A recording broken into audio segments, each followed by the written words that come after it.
In the words of Tank Davis, it's a good day in boxing. A statement from Most Valuable Promotions and Netflix has simply said they will not go forward with the Tank Davis fight. Now I've heard Tank Davis fans on social media say, why can't he fight? I mean, if it's a regular job, if you're in legal troubles, they still let you work. Right, because that's the company's decision.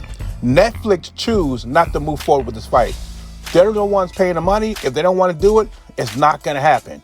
Plus, when you look at MVP and Netflix, those are brands they're trying to protect. MVP and Netflix do not want an accused woman beater multiple times. But then you have to ask the question, they knew it's past. Why offer him a fight anyway? What's this mean to boxing? It means Gervonta Davis will continue to box. Like I told you before, what else can Gervonta Davis do? Is Gervonta Davis going to be a speech therapist? Is Gervonta Davis going to be a doctor? No. The only thing Gervonta Davis can do is box. And that's what he'll continue to do. Jake Paul was his meal ticket out the game. The 40 mil was his ticket out the game. Now that is gone. The only question I got for Gervonta Davis is, who's he going to fight next? Because you know, the search of tomato cans are deep now. Now, Jake Paul is going to move on with the card, but it's going to be in December. I think December 14th. And I think one of the main candidates for that is Andre Ward. And why not? Did Ward say he want to get at Jake Paul for what he did to Mike Tyson? Well, here's your chance. And by the way, you get a big bag to go with it. Remember, Andre Ward was talking about fighting Anthony Joshua, and he admitted that he wanted a big bag to go with it. Now, I don't think Andre Ward is an exciting fighter.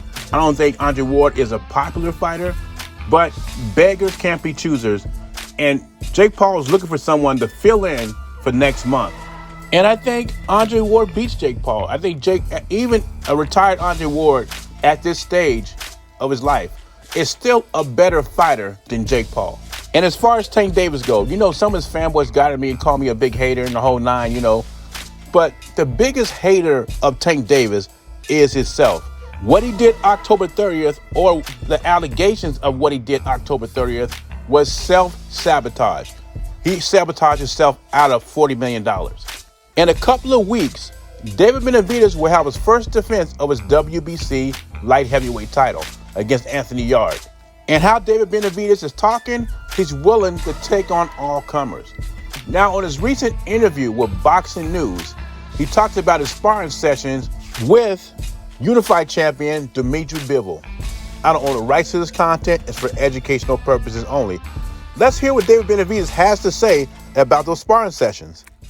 What do you remember about that sparring with Dmitry Bivol, David? I remember that he was a good fighter, man. The last time I sparred him, I hurt him back in the 4th round.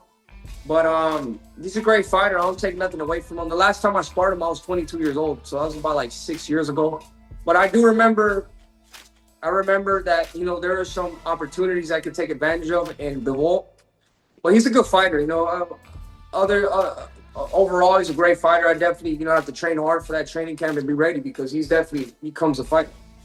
You mentioned there how you hurt him in sparring, David, but if you take that out of the equation, what kind of impressed you the most from that time in the ring with Dmitry Bivol? For a lot of people, it's his footwork, it's his judging of distance, he's superb in the ring. What impressed you from working with Dmitry Bivol in sparring?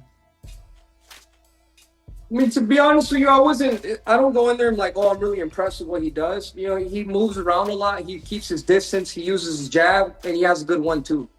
And but other than that, you know, I was able to make my way in. You know, I was able to do what I do. But it's really interesting in this boxing era, people count sparring sessions as like their real fights. Like they're real fights. I hurt Dmitry Bivol in sparring. It's like a rookie back in the day saying I dunked on Michael Jordan in practice. It does not mean anything.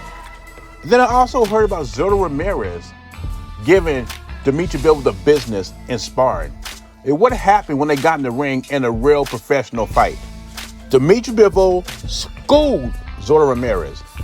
In sparring sessions, usually the guy's not going all out. He's just working on a couple of things, head movement or whatever. He's not going all out. defensively, offensively. In the words of Allen Iverson, you are talking about practice. A practice that happened 6 or 7 years ago. Dmitry Bivol is a much better fighter than he was 6 or 7 years ago. That's another thing you'll keep in mind. He also says he's not impressed with Dmitry Bivol, calling him very basic. He has no problem getting inside in a sparring session. David Benavidez said, I could do what I want in a sparring session. We don't know what you're going to do in a professional fight. And I hope that fight happens next if you get past Anthony Yarde, so you can show us how easy and unimpressed you are with Dmitry Bivol. BZ, I'm gone.